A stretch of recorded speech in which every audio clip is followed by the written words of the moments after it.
You might be asking yourself, what is Hyrox? This is a newer sport. It started in Germany a few years ago and has recently made its way over to the US.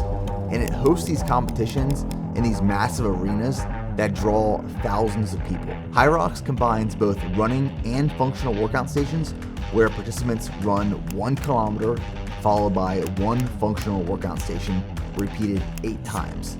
Those functional workout stations are a 1K ski, 50-meter sled push, 50-meter sled pull, 80-meter burpee brawl jump, 1K row, 200-meter farmer's carry, 100-meter sandbag lunge, and it ends with 100 wall balls. In this video, I'm going to be sharing the lessons that I've learned since training for my first Hyrox competition. So over the last couple years, I've trained for, prepared, and raced a bunch of different athletic competitions, from marathons, Ironman triathlons, 100-mile ultra trail races. And with my last marathon at the California International Marathon, I crossed the finish line in 2 hours and 39 minutes, which I was extremely proud of and really happy with the outcome. And after that, I was thinking, what is next? And naturally, it was a faster race, a faster marathon. But I wanted to truly explore the limits of hybrid athlete training, combining not only endurance in running, but also strength. And that's where I came across Hyrox, which I believe is the true test, the true arena of hybrid athlete training. So I put on the calendar Hyrox Dallas, which is November 23rd, 2024. And over the last couple of months, I've been training specifically for this competition. It's been new, it's been different, it's been humbling, and now I want to share with you exactly what I've learned through this prep so far in preparation for Hyrox Dallas. Now, before we dive into the lessons I've learned, the question I want to answer is, what is my current Hyrox training weekly split?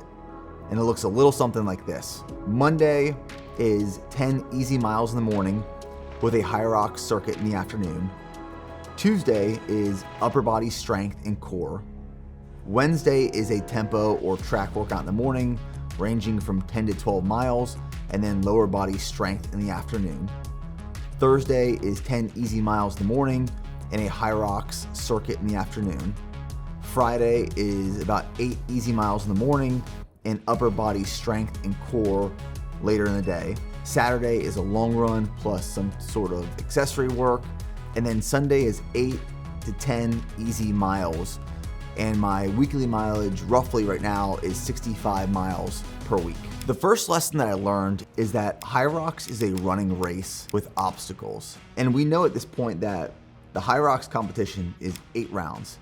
Each round starts with a 1K run and is followed by 1 functional movement. So the entire event itself is 8 kilometers of running, which is just under 5 miles. It's actually 4.971 miles.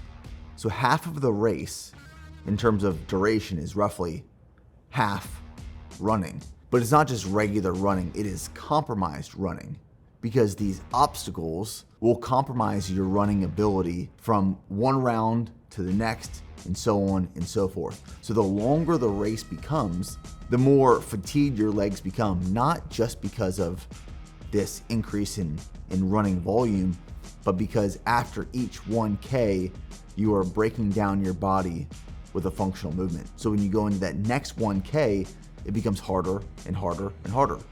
Not only from a muscular endurance standpoint, but also controlling your heart rate and the variabilities of your heart rate throughout the race. So I look at this competition, this event, as a running race with these obstacles that are the functional movements, and you have to train to run on compromised legs. It is a race of compromised running. The second lesson I learned is that training sessions must be purpose-driven. And to be honest, I knew this from my past experiences of training strength and endurance events like a marathon, where at a marathon training block, I'd have my easy runs, and that was the intent and purpose, to keep my heart rate below my max aerobic heart rate.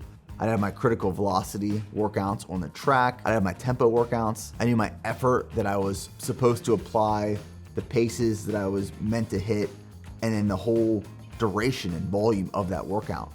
There was a clear intent, purpose, and structure around those workouts. But then when I started training for Hyrox, in that layer on top of these circuit workouts that introduce and incorporate running and these different functional movements, to be honest, when I first started structuring these workouts, I was taking a dart, throwing it at a dartboard that would select a few different movements. I would assign then values to those movements and then choose either a duration of that workout, being 30, 45, 60 minutes, or an amount of rounds that I was gonna do for those selected exercises. But the longer I trained, the more I realized that these circuits have to have a purpose.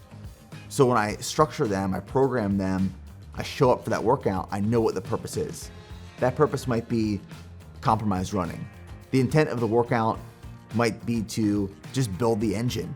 It might be a specific skill or a specific movement, but each one of these training sessions should have a very clear intent and purpose, and that intent and purpose guides the structure of the way you put these programs together.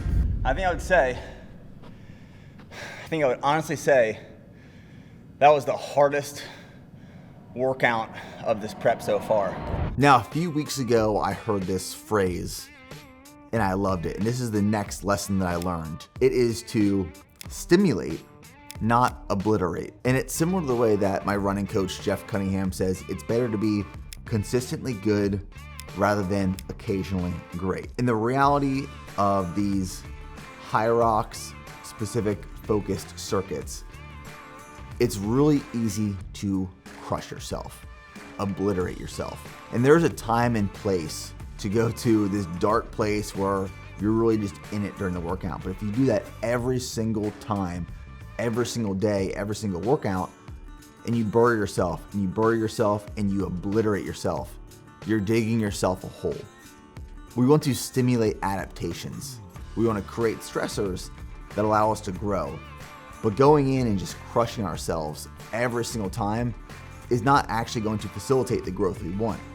It's just going to keep breaking us down. The goal is quality, not just obliteration. But overall, as we look at the broad strokes of a big training prep or block, we want to stimulate growth, not obliterate. Anyone can obliterate, but you have to be smart enough to stimulate. The next lesson that I learned is that you have to fuel your training or you will fall behind. Over the last couple of years of training for these big endurance events, I've learned the hard way how to fuel performance, how to fuel my training, and for proper recovery. And a lot of people think that lighter is faster, and that is the case. If you are lighter, you can move that body, typically, faster for longer periods of time and longer distances. That is true, but there's a caveat to that. Lighter is faster, but underfueled is ineffective. And if you are not fueling your body with the nutrition it requires and needs to meet the energy and recovery demands, you will fall behind. You will not stimulate growth, you will not get faster, you will not get fitter, you will not get better, you will decline, you will degress. So not only is total daily caloric intake important, but also nutrient timing around workouts. So as my training volume, intensity, and demands have increased during this prep, I've also increased my caloric intake. So I'm tracking my nutrition, one, to make sure that I'm eating enough, but putting a huge emphasis around carbohydrates and electrolytes around my training, making sure that I'm hitting my daily protein goals, which a great recommendation is 1 gram per pound of body weight, and then filling in my caloric needs with dietary fat. So calories is king. You need calories to fuel your body and promote effective recovery. But then it's learning how to use nutrition around the workouts. Carbohydrates and electrolytes will be your best friends. I have this saying that I love and use, and it will never fail you. And it's that once you train fueled, you will never train fasted again. I don't go into any training session fasted. I always ensure that I'm consuming carbohydrates and electrolytes before my training session and after my training sessions. Every morning I run, and 30 minutes before I run, I have 2 scoops of G1M Sport and 1 Go Bar. So I'm having about 800 milligrams of sodium and 76 grams of carbohydrates before every morning run. And this is at 4:30 a.m. But I know how important it is to get my nutrition in.